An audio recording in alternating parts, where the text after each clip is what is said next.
2 months into 2020, and it's already looking like a very different year for real estate. I'm David Stark, and welcome to the East Bay Real Estate Weather Report. 2019 was all about more homes for sale and stabilizing sales prices.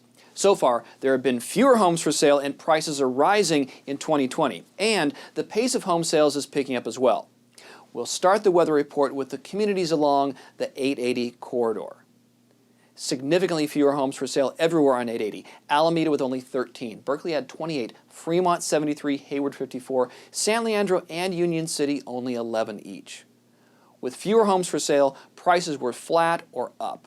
Alameda, Albany, Berkeley, and Castro Valley, slight changes in prices. Fremont, a different story. Prices at $1.2 million, up 10% compared with last February. Newark at $945, up 7%. San Leandro, $700,000, up 6%. And San Lorenzo at $723, up 21%. Homes were on the market longer during January and February, which impacts the number of homes sold. Along 880, sales were mixed.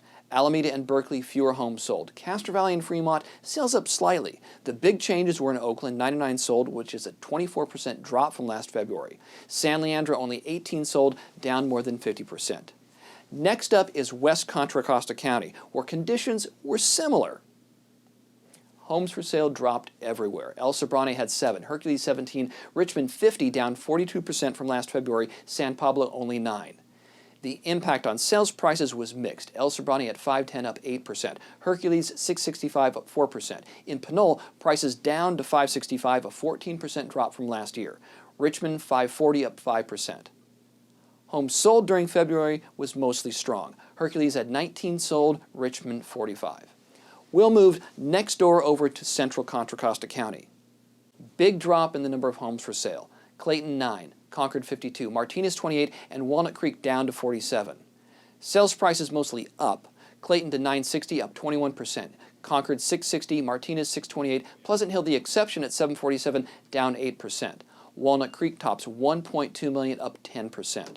Buyers want this region, and the number of homes sold was mostly up. Martinez had 22, a big jump from last February. Pleasant Hill, even with lower prices, sales down with 10 sold. Walnut Creek up with 27 sold.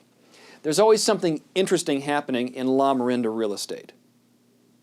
Homes for sale. Lafayette unchanged with 31 on the market. Moraga down with 11 for sale, and Orinda down as well with 32.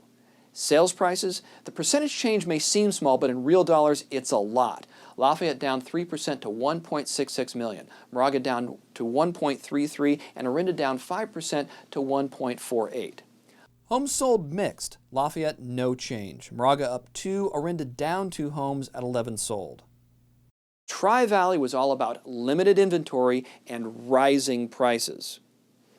Homes for sale dropped throughout the Tri-Valley. Danville went from 108 last February to 70 this February. Dublin down to 26. Livermore dropped 65% with only 30 for sale. San Ramon, big drop, 28 for sale. Sales prices in the Tri-Valley, Alamo up 8% to $1.7 million. Dublin way up to $1.3 million. Livermore at $870. Pleasanton at $1.2. San Ramon $1.12 million. Fewer choices drove down sales everywhere. Alamo 10 sold. Danville 35.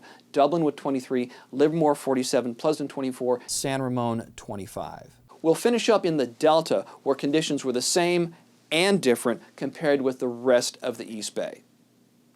What was the same? Fewer homes for sale. Antioch drops 25% with only 74 on the market. Brentwood 124. Discovery Bay 75.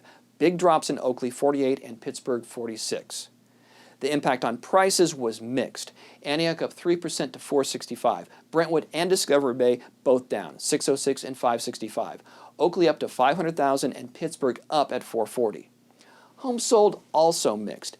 Antioch. Leftover inventory drove up sales more than 30% with 71 homes sold. Brentwood also up with 62 sold. Discovery Bay down with only 12. Pittsburgh also down with 27 sold. Last thought. For the entire East Bay, a home is on the market on average for 31 days during February. This is down from 34 days last February. With fewer choices, buyers picked up the pace. We'll see you next month.